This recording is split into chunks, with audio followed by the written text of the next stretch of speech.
ठीक है ना।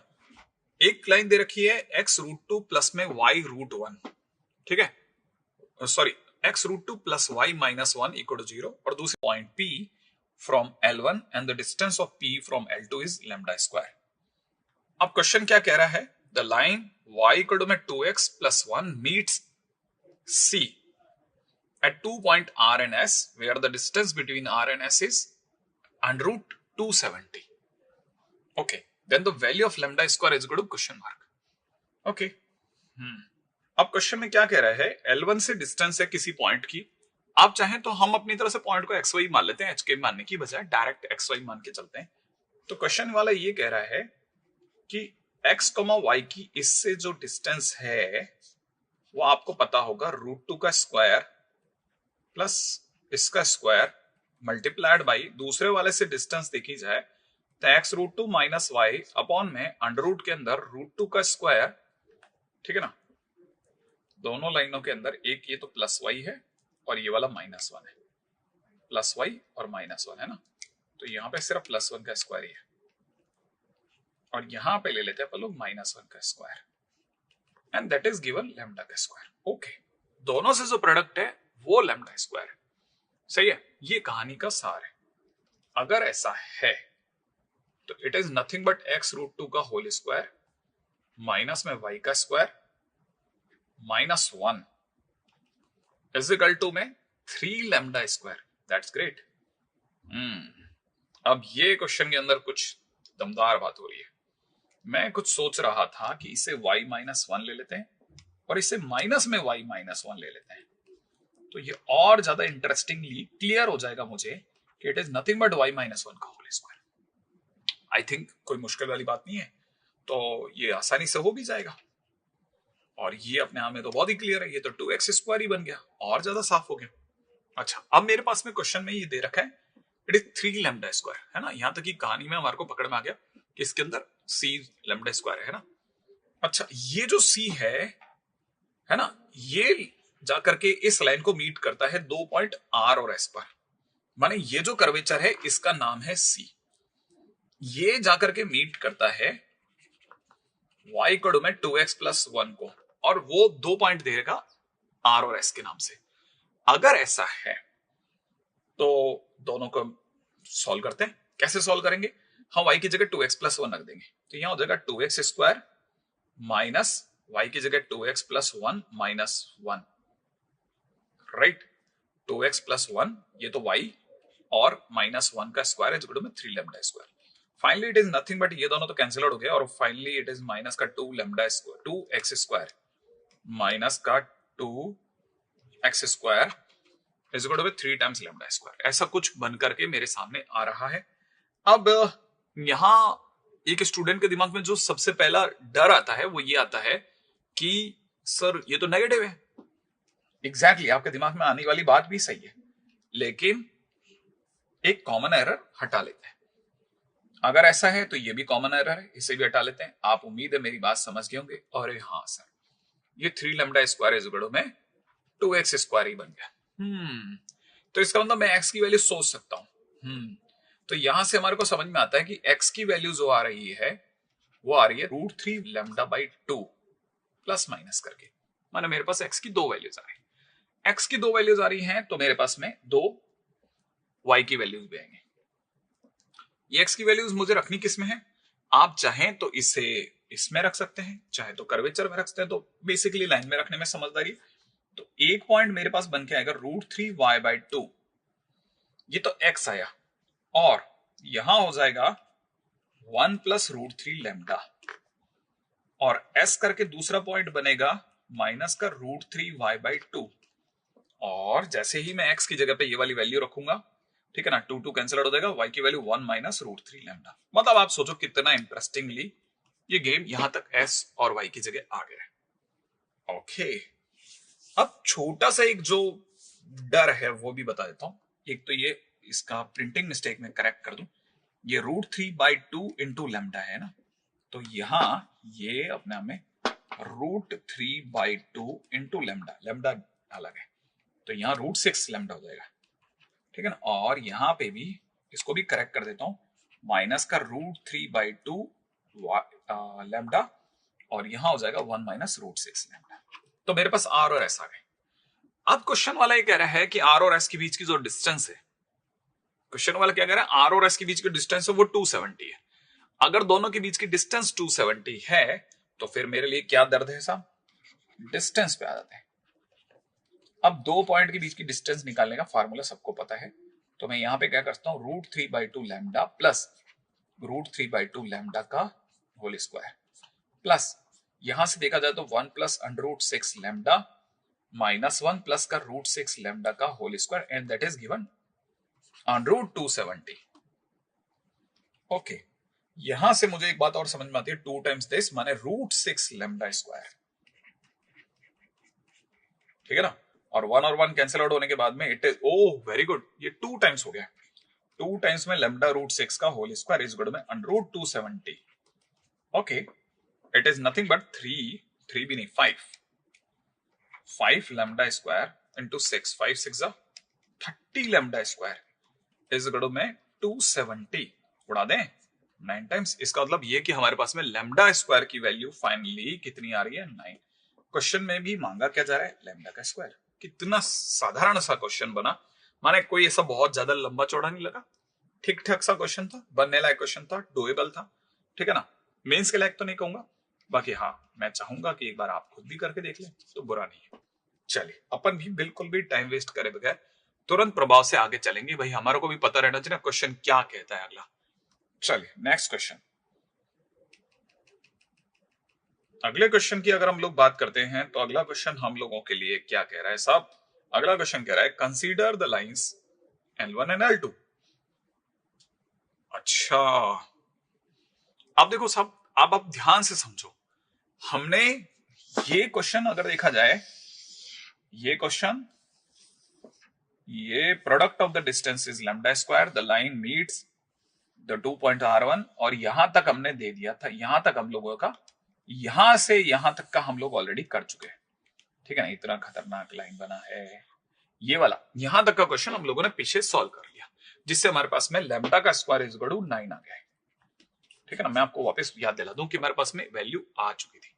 अब क्वेश्चन आगे कह रहा है, late the perpendicular bisector of RS।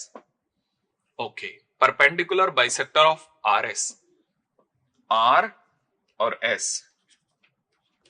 R की अगर बात करी जाए तो R आया था हमारा √3/2 लैम्डा 1 प्लस √6 लैम्डा, और ये आया था √3/2 लैम्डा, और ये आया था 1 माइनस √6 लैम्डा। RS की अगर हम लोग चर्चा करते हैं तो ये हमारी लाइन होगी RS। Let the perpendicular bisector of RS meets C। Okay, C at 2 distinct point, इसका भी परपेंडिकुलर बाइसेक्टर, पहले हम परपेंडिकुलर बाइसेक्टर पे चर्चा कर लें, है ना भाई। परपेंडिकुलर बाइसेक्टर लाने के लिए मुझे क्या क्या चीज की जरूरत पड़ने वाली है वो दिमाग लगाना पड़ेगा। परपेंडिकुलर बाइसेक्टर के लिए एक तो मुझे मिड पॉइंट चाहिए, इसमें भी कोई डाउट नहीं। तो पहली बात तो ये कि मैं यहां से एक और बात समझ गया कि लैम्डा की जगह अगर मैंने 3 लिया, ठीक है ना, तो मैं मल्टीप्लाइड बाई 3 भी कर सकता हूं। फिलहाल मैं इसके ऊपर नहीं जा रहा, मैं दोनों का सम बाई 2 कर लूंगा, है ना भाई। तो मिड पॉइंट मेरे लिए बहुत आसानी से निकल जाएगा, कोई ज्यादा ऐसा कुछ है नहीं कि हम लोग क्वेश्चन के अंदर मिड पॉइंट निकालने के अंदर भी कंफ्यूजन में रहे। तो मुझे ऐसा लगता है कि मिड पॉइंट तो एक का, तो अब देखा जाए तो इन दोनों का सम तो ऑटोमेटिकली 1 ही आने वाला है, मतलब ये कि एक का आंसर तो 1 ही आएगा। अच्छा, दूसरी बात ये कि ये माइनस का था, ठीक है ना, तो इन दोनों का सम का मिड पॉइंट 0,1 आएगा। इसका मतलब ये कि जो भी नई लाइन होगी वो 0,1 से गुजरेगी। और दूसरी बात ये कि मैं R' और H' के बारे में पता कर सकता हूं, ठीक है ना, क्योंकि हमारा को अगर बाय द परपेंडिकुलर बाइसेक्टर की बात करनी है, ठीक है ना, तो हमारी ये जो लाइन थी, इस लाइन का नाम है ना, अगर आपको पता हो तो ये ऐसा चल रहा था, मैं आपको बताऊं, ये जो लाइन थी, ये लाइन थी y इज इक्वल टू में 2x + 1। आई एक्सपेक्ट कि आपको पता होगा। एक कोई कर्व आया, वो R और S पे कट करके गया है। अब RS का जो मिड पॉइंट है, हमें इसका परपेंडिकुलर बाइसेक्टर चाहिए, तो हमें ये पता है कि इसका जो m आएगा वो 2 है, तो बट ऑब्वियस है कि इसका जो m आएगा वो माइनस का 1/2 हो गया, है ना। अच्छा, और अगर वो 0,1 से पास आउट हो रही है तो y - 1 इज इक्वल टू में माइनस का 1/2 x माइनस 0, इसका मतलब y इज इक्वल में हो गया माइनस का x/2 + 1। लो परपेंडिकुलर बाइसेक्टर भी आ गया। अब ये परपेंडिकुलर बाइसेक्टर आगे जाकर के है ना किसी r डैश पे मीट करता है, हो सकता है ये चीज यूं घूम के जा रही है और ये वापस इसको h डैश पे भी मीट कर जाए, ऐसा कुछ भी हो सकता है क्योंकि तो कर्वेचर है। तो अगर देखा जाए तो मुझे किस चीज की सबसे ज्यादा जरूरत पड़ेगी, मेरे को जरूरत पड़ेगी r डैश और s डैश की। तो r डैश और s डैश निकालने के लिए मेरे को क्या चीजें चाहिए, मेरे को चाहिए दो चीजें, ठीक है ना। एक तो मुझे कर्वेचर चाहिए, कर्व C क्या है, कर्व C की अगर हम लोग बात करते हैं तो दैट वाज 2x² माइनस कुछ y माइनस 1 का होल स्क्वायर का मॉड इज इक्वल में कुछ वैल्यू निकाली थी हम लोगों ने, दैट वाज इज इक्वल में 3 लैम्डा स्क्वायर की जगह अगर अपन 9 रखते हैं तो यहाँ पे 3 आ जाएगा ना। तो अगर देखा जाए तो वैल्यू वाज 3 लैम्डा स्क्वायर, मतलब ये कि हमारे पास में इसकी वैल्यू जो आई थी, ठीक है ना, वो कुछ हद तक 3 का स्क्वायर 9, 3 इंटू में lambda square 3 into lambda square थी, और लैम्डा स्क्वायर की जगह पर हम लोग 9 देख रहे हैं तो 3 इंटू 9 बोले तो 27 आ जाएगी, ठीक है ना। अच्छा ये इससे जाकर के मीट करता है तो मैं वापस से वही बोलूंगा कि it is nothing but 2x² minus y की जगह पे लिख लेते हैं माइनस x/2 + 1 माइनस 1 का होल स्क्वायर का मॉडुलस इज इक्वल में 27। ये दोनों फिर कैंसिल आउट हो गए और अब की बार मुझे ऐसा लग रहा है कि 2x² प्लस में यहां से आ जाएगा x²/4। इसका मतलब ये कि ये बन जाएगा 2x² प्लस के अंदर x²/4, 4 के हिसाब से 9x²/4, 9x²/4 इस गड़ो में कितना 27। ये कैंसिल आउट करा 3 टाइम्स गया, माने x² की वैल्यू 12 आ रही है। तो मतलब x की वैल्यू जो भी आएगी, अब मैं क्विक से कैलकुलेशन कर सकता हूं, लेकिन कैलकुलेशन करने से पहले मैं एक चीज से डर रहा हूं, वो है calculation mistake. That was 2x² minus में x²/4 इज इक्वल में 27। इसका मतलब ये कि ये बन जाएगा 7x²/4 इज इक्वल टू 27, माने x की वैल्यू जो जाने वाली है वो 3√6 में जाने वाली है, सॉरी 6√3 में जाने वाली है। तो मतलब r डैश की वैल्यू जो आ रही है वो आ रही है 3√3 इंटू 2 6√3/7 6√3/7 कॉमा कुछ कुछ, और s डैश की वैल्यू मेरे पास में आ रही है माइनस का 6√3/7 कॉमा कुछ कुछ। अच्छा अब दूसरी तरफ से आ रहा था 1 + 6 लैम्डा और 1 - 6 लैम्डा, है ना भाई। तो मैं अगर मैं दूसरी वैल्यू इसकी r की वैल्यू ही उठा करके रखता हूं तो फाइनली मेरे पास में y की वैल्यू आ जाएगी। इस सबको थोड़ा साफ सुथरा कर लें अगर, तो हमारे पास में y की वैल्यू क्या आने वाली है, y इस गड़ो में था माइनस का x/2, मतलब माइनस का 3√3/7 + 1, y की वैल्यू कुछ ही आएगी।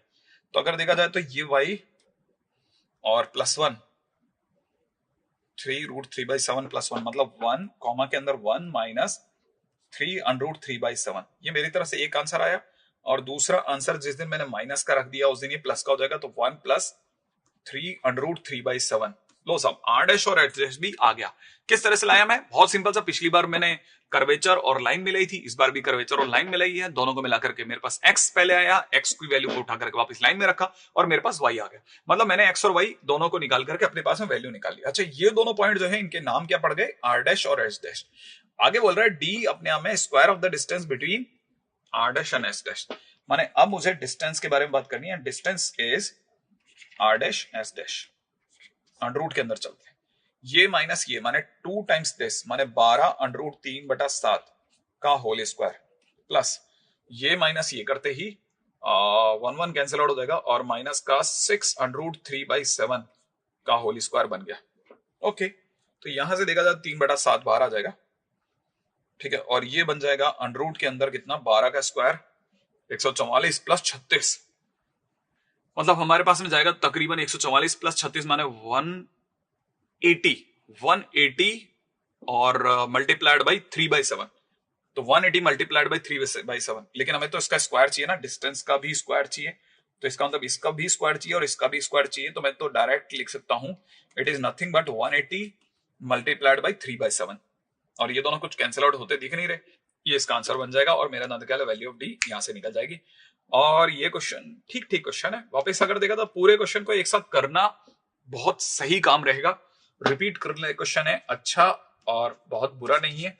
अच्छा क्वेश्चन है, अपने आप में जी एडवांस 2021 का, बहुत डिफिकल्ट नहीं है ना, बहुत इंटरेस्टिंग क्वेश्चन है। मतलब एंट्री करने से पहले मेरे को जरूर लगा था कि ये क्वेश्चन पता नहीं कैसे होगा, लेकिन हो रहा है। ठीक है, अगले क्वेश्चन के ऊपर बात करते हैं। नेक्स्ट क्वेश्चन हमारे को किस तरफ लेके जाएगा। अगला क्वेश्चन साहब अपने पटल पे क्या आ रहा है, अगला क्वेश्चन कह रहा है for the point P in the plane let D1, point P के लिए बोल रहा है distance of point P, and D2 is the distance of point P from the lines y equal to x।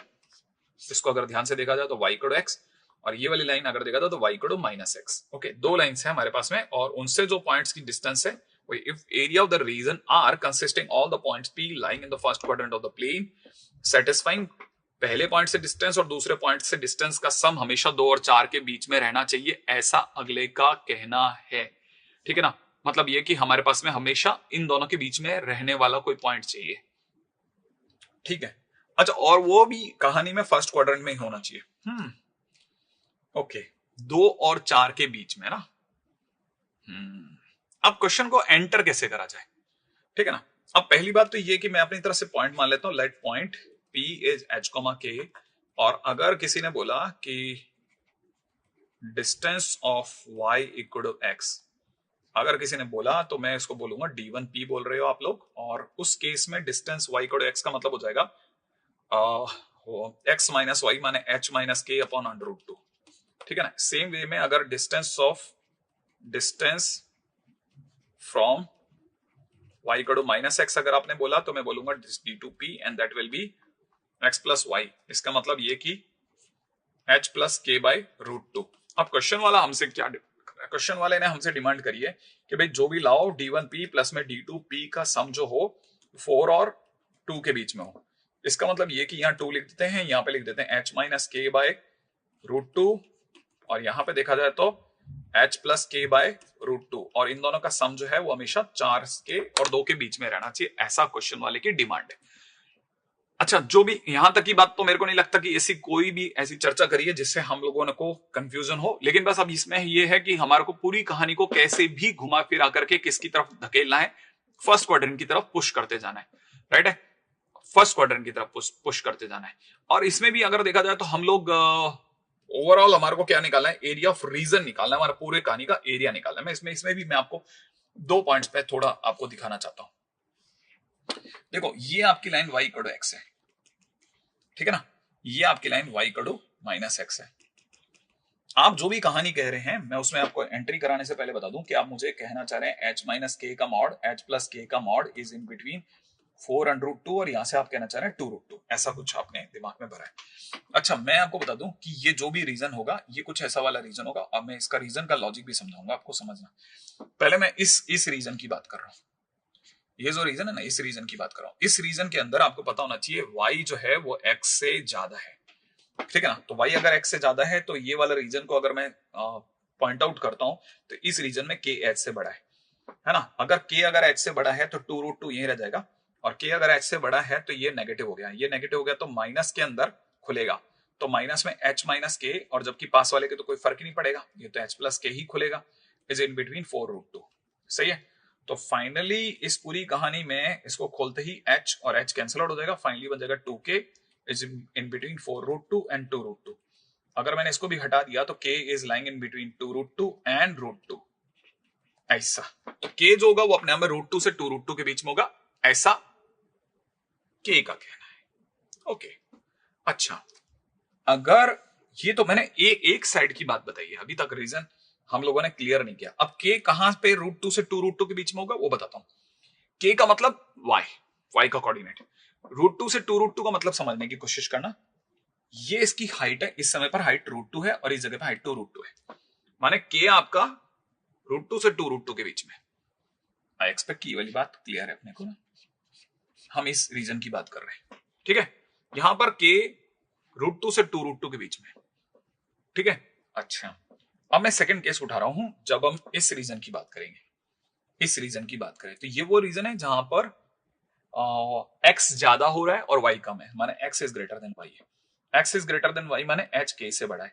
h अगर k से बड़ा है तो पहला मॉडुलस एज इट इज खुल जाएगा, तो ये अपने आप में h माइनस के ही खुलेगा, और पास वाला तो h प्लस के ही रहेगा। तो फाइनली अगर देखा जाए तो ये पूरी कहानी जो होगी वो अपने आप में 4√2 और इधर से देखा जाए तो 2√2 के बीच में होगी। इस बार k और k कैंसिल आउट हो जाएगा तो 2h इज इन बिटवीन, तो h की वैल्यू जो होगी that will be somewhere lying in between 2√2 and √2।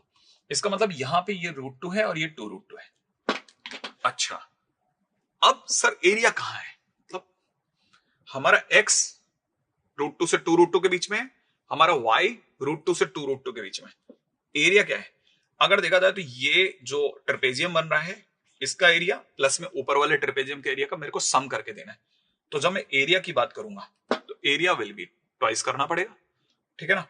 अच्छा अब अगर आपको पता हो तो हम ये कहते हैं कि एरिया कितना होता है ट्रेपेजियम का। आप ट्रेपेजियम के एरिया से भी जा सकते हैं और अगर बाय द वे आप चाहें तो एक का एरिया निकाल करके उसका डबल भी कर सकते हैं, ठीक है ना। तो 1/2 इंटू में अब ये या तो हमारे पास में इस लाइन का और इस लाइन का वैल्यू आ जाए, ठीक है ना। तो इस जगह पर क्योंकि y इक्वल टू x पे जाके मिला है तो ये जगह पे इस पॉइंट के कोऑर्डिनेट √2, √2 है और इस पॉइंट के कोऑर्डिनेट 2√2, 2√2 है। इस पॉइंट के कोऑर्डिनेट 2√2, 2√2 होंगे। इस पॉइंट के कोऑर्डिनेट √2, √2 होंगे। आई एक्सपेक्ट कि आप समझ सकते हैं। तो हाइट √2, पास वाले की हाइट 2√2, ठीक है। तो √2 प्लस 2√2 और इन दोनों के बीच का difference will be distance between these two points will be √2 also, ठीक है। तो फाइनली अगर देखा जाए तो इट इज 3 2 6, तो मतलब आंसर विल बी 6। तो फाइनल आंसर विल बी 6। बहुत सिंपल है, ठीक है। अच्छा, इसमें एक काम और करा जा सकता था। इसको कुछ लोगों ने ऐसा ना देख करके ऐसे भी देखा जा सकता था कि मैं इस बड़ा एक स्क्वायर को ढूंढ रहा हूं, ठीक है ना। ये जो स्क्वायर मैं आपके सामने ड्रॉ करता जा रहा हूं, इस स्क्वायर में से ये छोटू स्क्वायर को मैं हटा देता हूं, ठीक है। तो बड़ा स्क्वायर का एरिया कितना था? 2√2 का होल स्क्वायर माइनस में छोटू स्क्वायर का मतलब √2 का square, that will B 8 - 2 that is 6 again. मतलब उस तरीके से भी देख सकते थे इनकेस अगर आपको ट्रेपेजियम का एरिया याद है। तो ये वापस अपने आप में एक ऐसा ऐतिहासिक क्वेश्चन था जो कि उस समय पे लोगों को क्लिक भी नहीं करा था। हालांकि क्वेश्चन ऐसा कोई बहुत ज्यादा भारी नहीं था, लेकिन क्वेश्चन अच्छा था, है ना। तो इंटरेस्टिंग क्वेश्चन है, रिपीट करने लायक है, फुल मार्क्स मिलते हैं। अगर ध्यान से देखा जाए तो यही कहूंगा मैं कि भाई क्वेश्चन रिपीट है, करके देख के जाइएगा, अच्छा रहेगा। नेक्स्ट क्वेश्चन, अगला क्वेश्चन देखते हैं साहब। नेक्स्ट क्वेश्चन 1-1 मिनट कीमती है। हाँ साहब, कंसीडर द ट्राइंगल, ठीक है, उस side lie on x axis and the line x + y + 1 = 0, right है। अच्छा, क्वेश्चन क्या कहता है? If the orthocentre of the triangle is 1, 1, then the equation of the circle passing through the vertices of the triangle is question mark. अब एक interesting बात क्या है, ट्राइंगल का वर्टिसेस से पास आउट होने वाला सर्कल बोले तो सर्कम सर्कल। तो ये जो चीज मांगी है ये इनडायरेक्ट वे में आपसे सर्कम सर्कल मांग रहा है।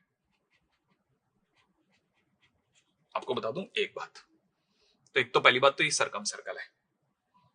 अच्छा, ट्राइंगल की दो साइड जो हैं उनमें से एक साइड तो एक्स एक्सिस पर है और दूसरी x + y = -1 पर है। तो हमारे को दो बातें क्लियर होगी।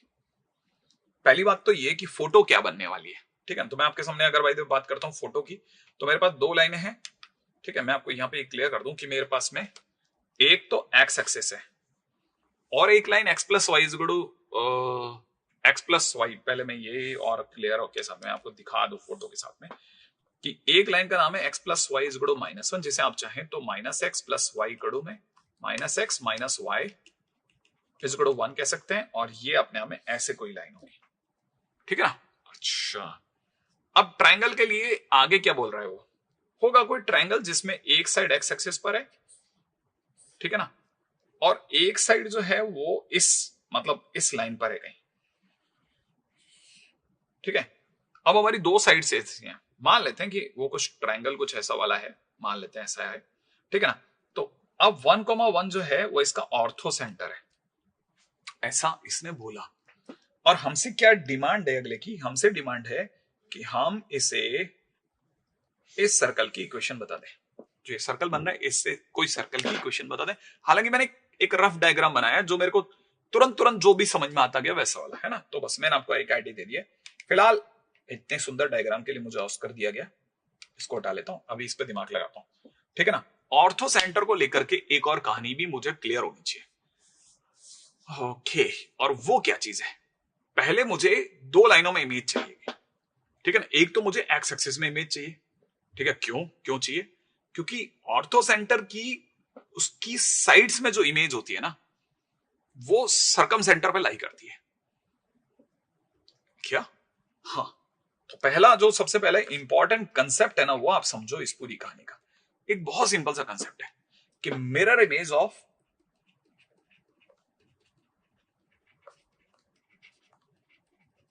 Ortho centre lies on circum centre. Okay, अगर मैं साइड एक्स एक्सिस मानता हूं, देन इमेज ऑफ 1,1 इज 1,-1। कैसे? ऐसे 1,-1। अच्छा, और अगर मैंने इस तरफ देख लिया तो, हाँ, ये भी तो सोचना है। ये जो लाइन x+y+1, ठीक है ना, तो हम यहां पे लिखेंगे इमेज, ये तो a है। अब b की बात करें, image of 1,1 in x+y+1 = 0 is, मैं थोड़ी सी देर के लिए इसे कुछ अल्फा नाम दे देता हूं, तो α-1/1 बीटा -1/1 इज इक्वल टू में माइनस में 2 टाइम्स अपॉन में नीचे 1 का स्क्वायर प्लस 1 का स्क्वायर, इधर x का कोफिशिएंट 1 मल्टीप्लाइड बाई इसका x 1 प्लस y का कोफिशिएंट 1 मल्टीप्लाइड बाई इसका y कोऑर्डिनेट 1 प्लस 1। तो ये बन गया है α-1/1 बीटा -1/1, और ये दोनों कैंसिल आउट होकर के माइनस का 3 दे रहे हैं। तो अल्फा की वैल्यू और बीटा की वैल्यू -2 आ गई, तो इमेज जो बन रही है -2, -2 बन रही है। और थर्ड क्वाड्रेंट में बनना अच्छा भी है, क्योंकि थर्ड क्वाड्रेंट को ही कट करके जा रहा था। इतना हमको अच्छे से आइडिया हो गया।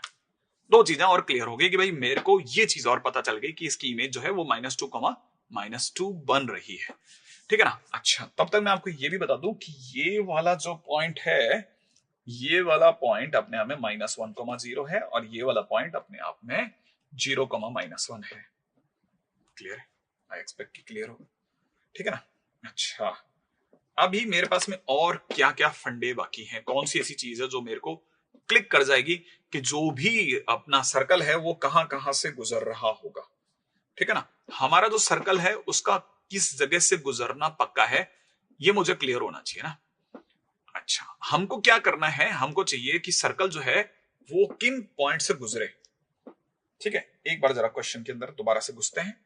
एक ट्रायंगल जिसकी दो साइड्स एक्स एक्सिस पर और इस पे लाई करती है, ऑर्थो सेंटर इसका 1,1 है, then the equation of circle passing through the vertices of the triangle is question mark, है ना। ओके, अब हमें सर्कल, एक ऐसा सर्कल चाहिए जो कि किस किस जगह से गुजरेगा, जो कि गुजरेगा एक तो इस पॉइंट से, ठीक है ना, और एक इस पॉइंट से। अब इसमें क्या स्टोरी है वो समझिएगा। हमें ये पता होना चाहिए कि हमने अभी अभी एक कंसेप्ट लिखा था जिसमें मैंने आपको बताया था कि जैसे ही कोई ट्रायंगल, अगर कभी भी कोई ट्रायंगल है और ये अगर उसका सर्कम सर्कल है, तो जो भी ऑर्थो सेंटर होगा ना इसका, उस ऑर्थो सेंटर की उसकी साइड्स में जो इमेज बनेगी, उसकी साइड में जो भी इमेज बनेगी ना, वो हमेशा सर्कम सर्कल पे आके लाई करेगी, है ना। ये सर्कम सर्कल है ना, इट्स सर्कम सर्कल। अच्छा, अब इसके अंदर अगर देखा जाए तो हमारा जो ट्रायंगल है उसमें साइड्स में जो इमेज बन रही है, ये ऑर्थो सेंटर है हमारा एच। इसकी जो इमेज बन रही है, एक तो 1,-1 पे बन रही है और एक इस पे बन रही है। इसका मतलब ये कि जो भी हमारा सर्कल होगा वो एक इस पॉइंट से जरूर गुजरेगा, ठीक है ना। उसको गुजरना पड़ेगा, उसके पास चॉइस नहीं है कि वो कहां से गुजरता है, क्या गुजरता है उसको। एक तो ये तो उसका वर्टिसेस हो गया, क्योंकि जहां पे दोनों मिल रहे हैं ये उसका वर्टिसेस हो गया, और दूसरा वो इस पॉइंट से गुजरेगा, और तीसरा वो इस पॉइंट से गुजरेगा। तो हम ये कह सकते हैं कि सर्कम सर्कल, यहां से सेकंड पॉइंट है ना, circum circle will pass through एक तो -2, दूसरा 1, -1 और तीसरा -1,0। अब ये आ गया तो हमारे पास में 3 पॉइंट आ गए, और 3 पॉइंट आने पर कोई भी हमें रोक नहीं सकता। तो पहली चीज तो मैं -1,0 देखता हूं किसमें सेटिस्फाई हो रहा है। -1 रखने पर x की जगह पे -1 और y की जगह 0 रखने पे ये 1 हो रहा है, ये -1 और ये सेटिस्फाई हो रहा है इसमें, ठीक है ना। x की जगह -1 रखने पर ये बन रहा है 1, ये बन रहा है 0 और ये बन रहा है 0 और ये बन रहा है -1, ये भी सेटिस्फाई हो रहा है, वेरी गुड, ठीक है ना। अब देखो ये दो जने सेटिस्फाई हो रहे हैं, इनमें से पहले ये चेक कर लेते हैं 1, -1 किसमें सेटिस्फाई हो रहा है। तो ये 1 + 1, ये +1, ये -1, 1, -1 इसमें सेटिस्फाई नहीं हो रहा, इसका आंसर डी करेक्ट नहीं है, इसे तो हटा दो। अच्छा यहां पर अगर देखा जाए तो ये देखा जाए तो 1, ये 1, ये -2, ये -1 है ना भाई। x की जगह पे 1, y की जगह -1 रखने पर ये सेटिस्फाई नहीं हो रहा, इसे भी हटा दो। x की जगह पर 1, y की जगह -1 रखने पर 1 और वापस से 1 और यहां पर -3, वापस चेक कर लें पर ओके ये सेटिस्फाई हो रहा है। अच्छा ये इससे तो सेटिस्फाई हो रहा है, -1,0 से भी हो रहा है क्या, देख लेते हैं एक बार जरा जल्दी से। -1,0 से सेटिस्फाई हो रहा है क्या, -1 रखता हूं तो ये हो जाएगा 1, ये हो जाएगा 0, ये हो जाएगा -1 और ये हो जाएगा 0, हाँ ये भी सेटिस्फाई हो रहा है। अब तीसरा पॉइंट से भी चेक करा लेता हूँ, ये बन जाएगा 4, ये बन जाएगा 4, ये बन जाएगा -2, ये बन जाएगा -6, हाँ ये भी सेटिस्फाई हो रहा है। इसका अंदर right option is the B. तो कहना मतलब हमारी तरफ से आंसर हो जाएगा x² + y² + ये। हालांकि मुझे ऐसा नहीं करना चाहिए था, ठीक है, लेकिन अगर प्रॉपर रास्ते से जाता तो मेरे को बहुत टाइम लग जाता। x² + y² में 2gx प्लस में 2fy + c = 0 में पहला पॉइंट रखता, राइट है। अगर मैंने x की जगह पर 2 रखा तो ये हो जाएगा 4 और 4 8, प्लस के अंदर यहां बन जाएगा -4g और यहां बन जाएगा -4f और प्लस का c = 0, ये मेरी पहली इक्वेशन होती है। अगर मैंने 1, -1 रखा होता ये हो जाता 2, ठीक है ना, और ये बन जाता -2g और ये बन जाता -2f। 1, -1 रखने पे ये +2g -2f और प्लस का c = 0। तीसरा पॉइंट रखने पर ये बन जाता 1 और ये बन जाता -2g और प्लस का c = 0। अब मैं यहां से तीनों को सॉल्व कर लेता, मेरा CFG आ जाता और फाइनली उठा करके मैं वापस इसमें रख देता। तो प्रॉपर रास्ता ये है, अदरवाइज दूसरा रास्ता ये है कि पहले मैंने कोई भी 2 पॉइंट सेटिस्फाई कराया, तीसरे से उससे सेटिस्फाई करवा के देख लिया, क्विक से आंसर आ गया, ऑप्शन बी मेरा सेट हो गया।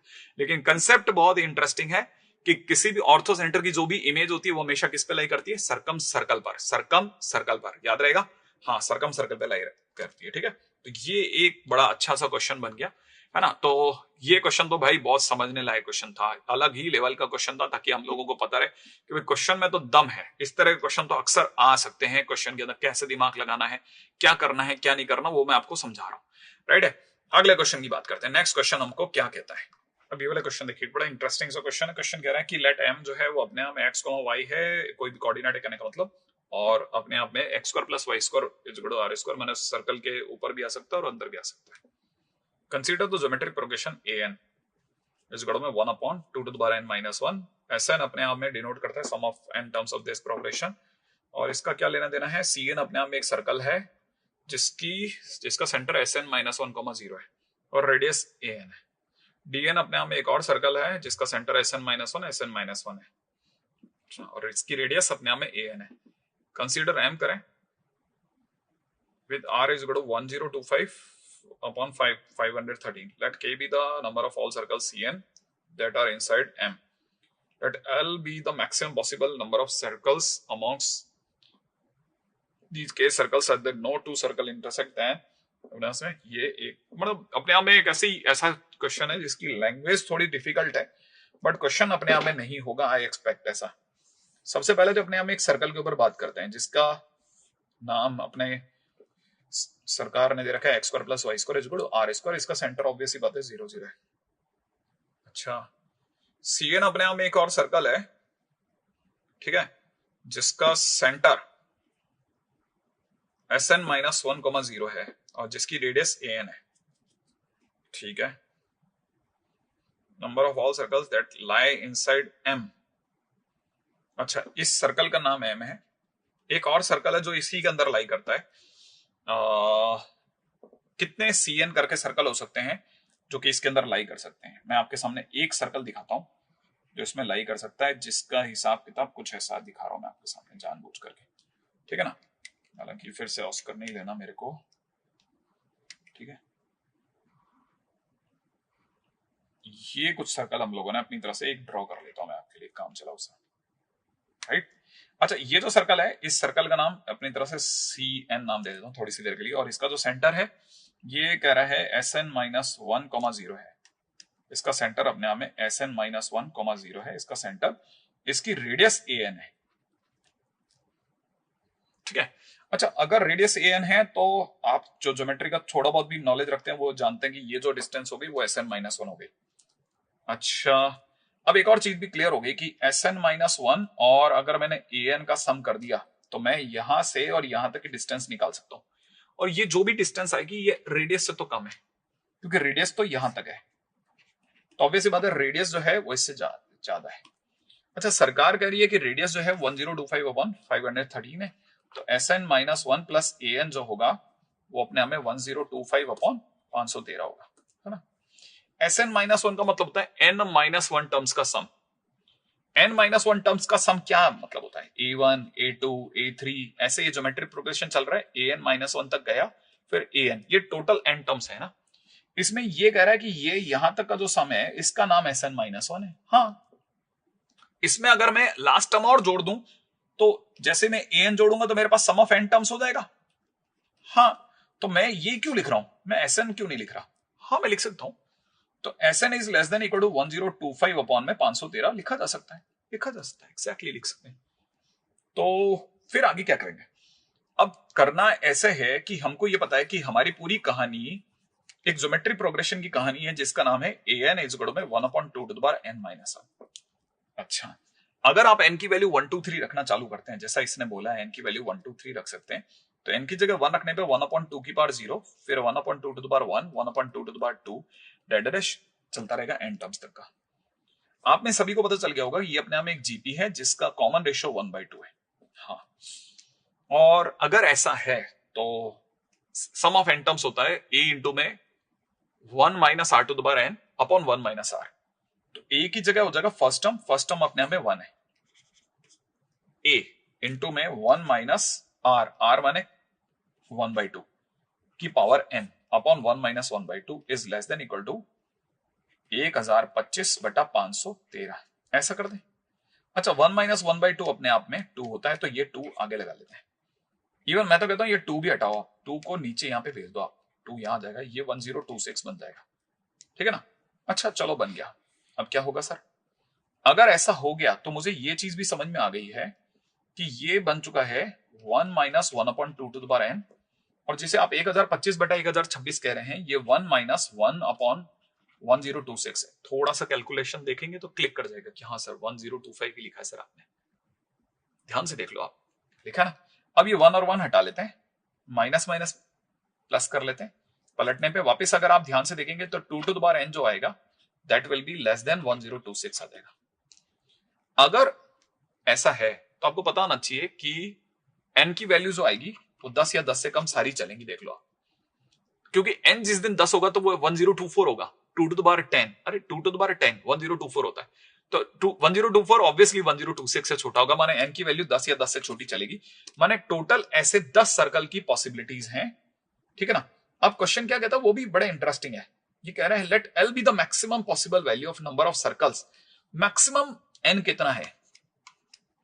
तो अगर किसी ने मेरे से पूछा मैक्सिमम n कितना है, तो मैक्सिमम n 10 है साहब, और मैक्सिमम n अगर 10 है तो उसका नाम क्या है? L है। मैंने L की वैल्यू,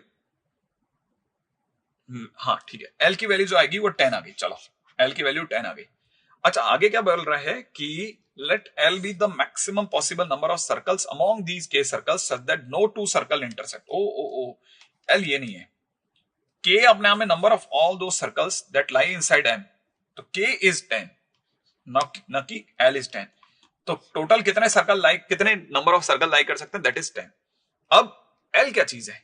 L अपने आप में मैक्सिमम सर्कल्स हैं जो कि आपस में इंटरसेक्ट नहीं करेंगे, मैक्सिमम सर्कल्स जो कि इंटरसेक्ट नहीं करें, मैक्सिमम सर्कल जो कि इंटरसेक्ट नहीं करें। ओके, कितने सर्कल इंटरसेक्ट नहीं कर सकते, मैं आपको जरा थोड़ा दिखाना चाहता हूं।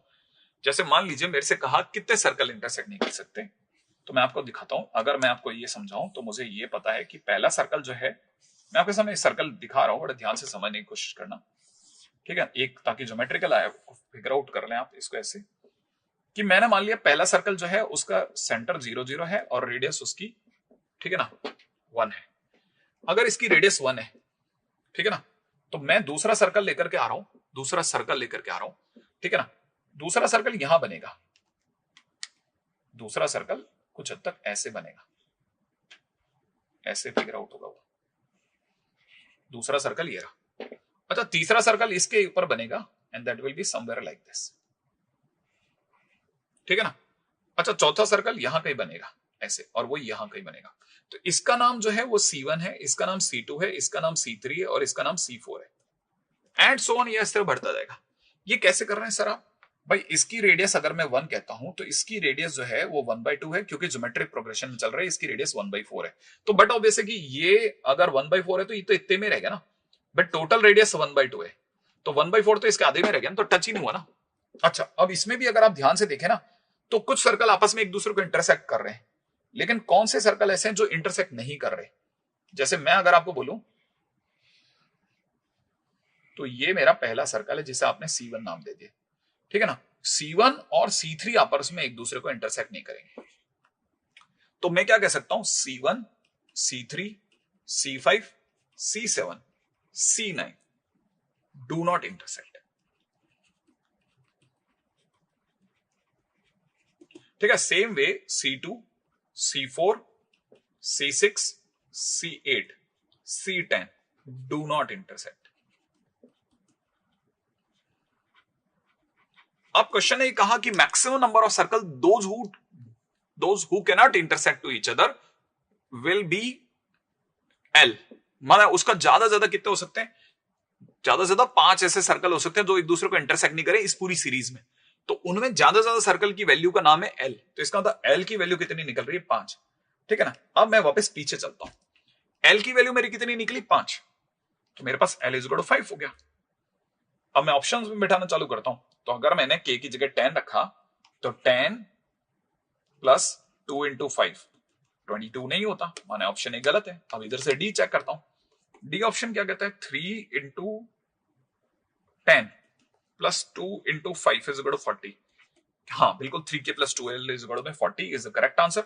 मैंने D is the right option, मैंने डी ऑप्शन एकदम सटीक बैठ गया, सलंग बैठ गया। बहुत अच्छा क्वेश्चन है और फिजिबल क्वेश्चन है। देखो आपके सामने कितनी लाइनें को क्वेश्चन बनाई मुश्किल से, ठीक है ना। हालांकि दिखने में तो ऐसा लग रहा था कि मैं पता नहीं इस क्वेश्चन को कर पाऊंगा नहीं कर पाऊंगा, क्या इसका स्टेटस रहेगा क्या नहीं रहेगा, परंतु जैसे ही मैं करने लगा तो मुझे लगा कि ये क्वेश्चन तो बन सकता है, डुएबल क्वेश्चन है ना। मतलब इसका ऐसा क्वेश्चन नहीं है कि मतलब हार्ड क्वेश्चन तो है, परंतु एडवांस लेवल की ही चीज है सचमुच में। अगर देखा जाए तो एडवांस लेवल का ही क्वेश्चन है, ऐसा क्वेश्चन नहीं है जो कि एकदम आपको हिला के रख दे, है ना। हाँ, सीखने लायक बहुत कुछ है, ठीक है।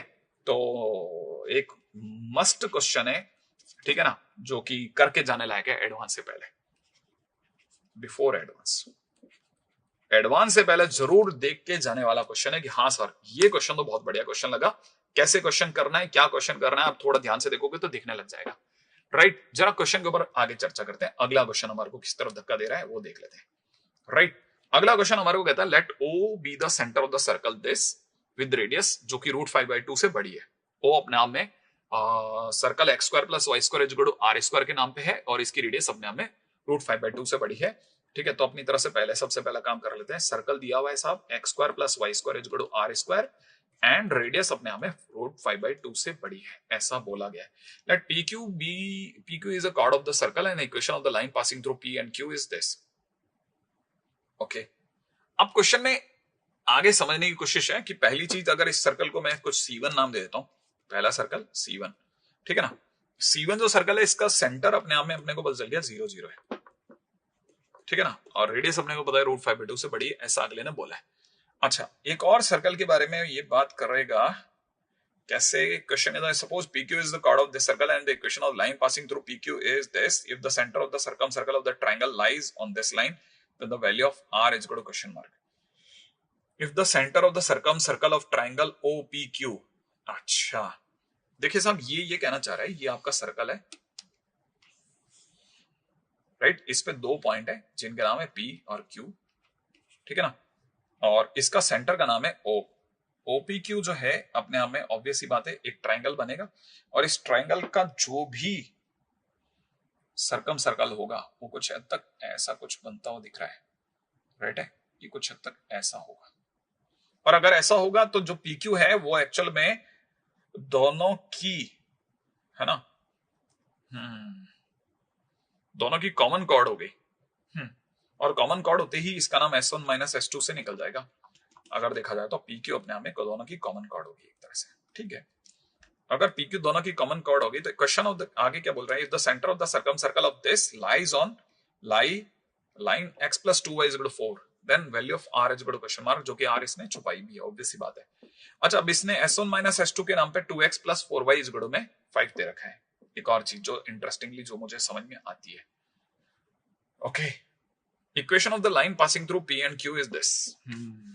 अब हमारे पास में क्वेश्चन के अंदर ये तो पता चल गया कि ये जो भी सर्कल है ये जो येलो वाला सर्कल है ये 0 0 से पास आउट हो रहा है, तो मैं अपनी तरफ से C2 करके जो भी सर्कल बता सकता हूं उसमें x square plus y square plus में 2gx की जगह ax प्लस by, c तो 0 हो ही गया क्योंकि ओरिजिन से पास आउट हो रहा है। और ऑब्वियस ही बात है अगर मेरे से किसी ने कहा इसका सेंटर क्या होगा तो मैं इसका सेंटर अपने आप में माइनस का a/2 माइनस का b/2 बोलूंगा। और इसकी रेडियस अगर देखी जाए तो रेडियस अपने आप में अंडर में a square plus b square by 2, मतलब under root a square plus b square by 2 कहूंगा, ठीक है ना। अगर मेरे से किसी ने PQ मांगा तो PQ मेरे को पता है S1 minus S2 equal to 0 करने से आ जाएगा, मैंने मैं इसमें से इसे घटाना चाहूंगा, और अगर मैंने ऐसा करा तो x स्क्वायर वाई स्क्वायर कटेगा, ठीक है, और जो बचेगा वो बचेगा माइनस ax माइनस by, ठीक है ना, और ऊपर से माइनस का r square equal to 0। Finally अगर देखा जाए तो it is ax plus by plus r square equal to 0। ये मेरी तरफ से, है ना, ये मेरी तरफ से कॉर्ड बन गई। अच्छा, अब ये जो कॉर्ड बनी है ना, कॉमन कॉर्ड है S1 माइनस S2, ये अपने में PQ भी है ना। अच्छा, PQ हमारे को लेकिन सरकार ने दे रखी है। अब सरकार ने जो PQ दे रखा मैं उसका कंपैरिजन भी करूंगा। अगर मैंने कंपैरिजन करा तो मुझे पता है ये लाइन जो गिवन है वो अपने को क्या गिवन थी, 2x plus 4y is equal to 5, है ना। तो 2x plus 4y is equal to 5 मैं इसके नीचे लिख देता हूं, 2x plus 4y minus 5 equal to 0, ऐसा कर दे, है ना। अगर अपन ऐसा करा तो हम यहाँ पे कह सकते हैं a/2 is equal to b/4 is equal to में r square divide by minus 5। इससे मेरे पास में क्या वैल्यू आ सकती है, इससे मेरे पास में a और b की वैल्यू आ सकती है। अगर मैं अगर मैं शेयर करना चाहूं तो वो निकाल सकता हूं। इससे मेरा कोई अभी तक तो कोई स्पेसिफिक काम नहीं बनेगा, लेकिन अगर मैं आपको बोलूं कि इसका जो सेंटर है वो इतना है। अच्छा, सरकार ने एक और बात भी बोली थी कि इसका जो सेंटर है येलो वाले सर्कल का, है ना, सॉरी अपने सेकंड सर्कल का, इसका सेंटर जो है वो इस लाइन से गुजर रहा है। ये जो मान लेते हैं इसका सेंटर है, ये सेंटर अपने को माइनस का a/2 को माइनस का b/2 पता है, और ये x plus 2y is equal to 4 से पास आउट, मतलब पर लाई करता है। तो मैं यहां से देख सकता हूं कि माइनस का a/2 जो है वो r स्क्वायर बाई 5 बन रहा है, r स्क्वायर बाई 5 बन रहा है, और माइनस का b/2 जो है that is 2r square by 5, ऐसा, ठीक है ना, ठीक है ना, ठीक है ना, ठीक है ना, ठीक है ना, माइनस का b/2 r स्क्वायर बाई 5 और 2r स्क्वायर बाई 5 एग्जैक्टली। तो अब ये अगर ऐसा सही है तो ये मैं x और y की जगह पुट कर सकता हूं।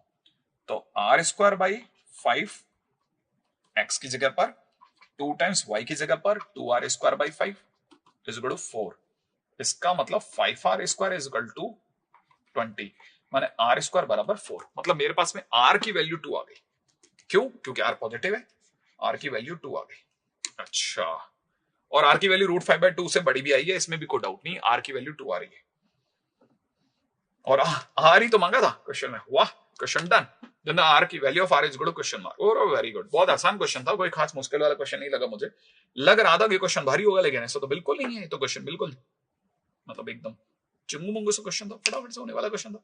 ठीक है, क्वेश्चन को एक बार दोबारा से देख लेते हैं। क्वेश्चन के अंदर क्या कह रहा है, पहले तो एक सर्कल दे दिया हमारे को, जिसकी रेडियस कह रहा है √5/2 से बड़ी है और सेंटर इसका 0 0 है। एक दूसरे सर्कल को मैंने मान लिया है ना, क्यों माना, क्योंकि वो सर्कम सर्कल है और सर्कम सर्कल OPQ का है। तो PQ क्या चीज है, PQ तो कॉमन कॉर्ड है। PQ पहले तो उसने कॉर्ड ही बताया, कॉमन कॉर्ड तो बोला ही नहीं वो। तो उसने कैसे स्टोरी अपनी बांधनी चालू करी, उसने कहा एक सर्कल है जिसपे PQ करके कोई कॉर्ड है, ये वाली जगह का नाम P है, इस जगह का नाम Q है, फिर साथ में O करके सेंटर बता दिया। फिर कहता OPQ का जो सर्कम सर्कल है, ठीक है ना, वो उसकी रेडियस बताओ क्या होगी। अब मुझे एक बात तो समझ में आ गई कि वो जो सर्कल है वो अपने आप में O से गुजरा, माने ओरिजिन से गुजरा, तो मैं उसको उसका C गायब कर सकता हूँ। तो मैंने वैसा करा, सेंटर -a/2 -b/2, तुरंत सोचने में आ गया था। अच्छा, साथ में मुझे पता था कि मैं अगर बाय द वे अपनी तरफ से कॉमन कॉर्ड देखता हूँ, इसको PQ को कॉमन कॉर्ड कहना क्या गलत है, कह सकते हैं। अगर PQ एक कॉमन कॉर्ड है तो कॉमन कॉर्ड तो S1 - S2 से मैं अपनी भी निकाल सकता। मैंने अपनी कॉमन कॉर्ड निकाली, सरकार ने कॉमन कॉर्ड दी थी, तो मैं कंपैरिजन पे आ गया। अगर मैंने कंपैरिजन किया तो कंपैरिजन करते मुझे तो -a/2 -b/2 मिलाने का मौका मिल गया, लेकिन R की टर्म में निकल दो। लेकिन आगे वो खुद ही बोल दिया कि जो भी सेंटर होगा वो एक और लाइन x + 2y = 4 पे लाई करता है। और अगर ऐसा करता है कि x + 2y = 4 पे करता है तो मैं x की जगह x की वैल्यू पुट कर सकता हूँ, y की जगह y की वैल्यू पुट कर सकता हूँ R की टर्म में। और जैसे मैंने रखा, मेरे पास तो R² आ गया, R² 4 आया, R की वैल्यू 2 आ गई, क्वेश्चन फिनिश हो गया। मतलब मैंने ज्यादा क्वेश्चन के लेंथी होने की उम्मीद करी थी, परंतु उससे काफी छोटा निकला क्वेश्चन। इतना लंबा क्वेश्चन नहीं निकला, क्वेश्चन आसान था, इजी था, डुएबल था, है ना भाई। तो ये क्वेश्चन तो मतलब मुझे लगता है कि आप भी, कोई भी कर सकता है ना, आप में से कोई भी कर सकता है। नेक्स्ट क्वेश्चन के ऊपर बात करते हैं। अगला क्वेश्चन हमारे को किस तरफ धक्का देता है, किस तरफ लेके जाता है, उसके ऊपर चर्चा करते हैं। नेक्स्ट क्वेश्चन क्या कह रहा है, चलिए साहब, नेक्स्ट क्वेश्चन हम लोगों के लिए क्या कहता है। कहता है एक लाइन है y = mx + 1, वो अपने आप में इंटरसेक्ट करती है इस सर्कल को, कहां पर, पॉइंट P पर और Q पर। अब देखो, खुद ही अपनी तरफ से बोल पड़ा है, मैं इसको लेकर के बिल्कुल भी परेशान नहीं हूं। क्वेश्चन के अंदर क्लियर बोल रहा है कि अपने आप में एक सर्कल है जिसका सेंटर अपने आप में 3, -2 है और रेडियस इसकी 5 है। एक और लाइन है y = mx + 1, वो इसको P और Q पे कट करती है, ऐसा बोला है। If the mid point of line PQ का x कोऑर्डिनेट, इसका जो मिड पॉइंट है, इसको थोड़ी सी देर के लिए R बोल देता हूं, इसका x कोऑर्डिनेट -3/5 है। ओके, कोई बड़ी बात नहीं है। अच्छा, अब इसमें एक इशू जो आ सकता है वो क्या है, वो समझ लो आप। इस लाइन का नाम y = mx + 1 है। हाँ, इस लाइन का नाम अगर y = mx + 1 है तो मैं P और Q को लेकर के कुछ सोच सकता हूं। y की जगह अगर मैंने mx + 1 रख दिया तो शायद काम बन जाएगा। जैसे मैं कोऑर्डिनेट R को भी सोच सकता हूं, कोऑर्डिनेट R क्या होगा, मतलब मेरे दिमाग में आ सकता है, मतलब R की वैल्यू मैं सोच सकता हूं, ठीक है ना। अच्छा देखो, एक और बात पक्की है कि मुझे इसका x तो पता चल गया, तो इसका y भी निकाला जा सकता है ना। मतलब इसका x जैसे -3/5 है, क्योंकि R भी तो इसी लाइन पर है, तो मैं इसका y सोच सकता हूं, दैट विल बी -3m/5 + 1। अरे कुछ नहीं है, x की वैल्यू उठा करके y में रख दी, तो मेरे पास R की एक नकली वैल्यू जनरेट होगी। अच्छा, साथ में मुझे ये भी पता है कि इस PQ जो भी लाइन होगी, PQ के बारे में, PQ का जो स्लोप है वो m है, और इन दोनों को मिलाने वाली लाइन की स्लोप जो है वो m' मान लेते हैं, ठीक है ना। अगर मैंने इसका m' मान लिया तो मुझे ये भी पता है कि दोनों का परपेंडिकुलर का जो भी वैल्यू आएगा, ठीक है ना, वो -1 दे देगा। एक और चीज भी निकाल सकती है, तो मैंने अपनी तरह से दोनों का मल्टीप्लीकेशन सोचा, m multiplied by -3m/5 + 1 + 2 upon x2 upon में x2 - x1 = -1 निकला। Okay, m multiplied by -3m/5 + 3 बटा, नीचे से बन रहा है -18/5। ओके, -18/5, और ये बन रहा है 15 -3m + 15, तो 15 - 3m/5। इस 5 से ये वाला 5 क्या है, = -1। ओके, ये माइनस से माइनस भी कम कर लेते हैं, तो फाइनली हमारे पास बन रहा है 3m² -15m + 18 = 0। और कम कर लेते हैं, m² -5m + 6 = 0। मतलब मेरे पास में m की 2 वैल्यू आ रही है, और वो आ रही है 2,3। सही है, 2,3 मेरे पास में m की 2 वैल्यूज आ गई। अच्छा, मेरे पास m की 2 वैल्यूज आई हैं, तो क्वेश्चन ने मेरे से पूछा है m अपने आप में कहां से कहां के बीच है, तो ऑप्शन बी सही है। उसमें क्या है, ऑप्शन बी बराबर है एकदम। 2 और 3 दोनों की दोनों वैल्यूज अपने आप में 2 से 4 के बीच में है, 4 से 6 के बीच में नहीं है, 6 से 8 के बीच में नहीं है, -3 से -1 के बीच में नहीं है। तो बहुत आसान क्वेश्चन है, तो बहुत ही चिल्लर टाइप का क्वेश्चन है, एकदम खड़क से होने वाला क्वेश्चन है। क्या लड्डू क्वेश्चन था, लग नहीं रहा था, लेकिन ये वाला क्वेश्चन भी हो गया। क्या किया बताइए, सोचिए। मैंने अपनी तरफ से इसकी स्लोप को, सरकार ने m दे रखा था, मैंने इसका जानबूझ के r करके कोई पॉइंट सोचा, उस r पॉइंट के अंदर x कोऑर्डिनेट दे रखा था, y कोऑर्डिनेट लाइन पे लाई करेगा, तो हमने y कोऑर्डिनेट लिख दिया। दोनों को मिलाने वाली लाइन इस लाइन के परपेंडिकुलर थी, दोनों का प्रोडक्ट -1 कर दिया और n की वैल्यू क्वाड्रेटिक से 2 3 आ गई और वो अपने आप में इस ऑप्शन में लाई करता।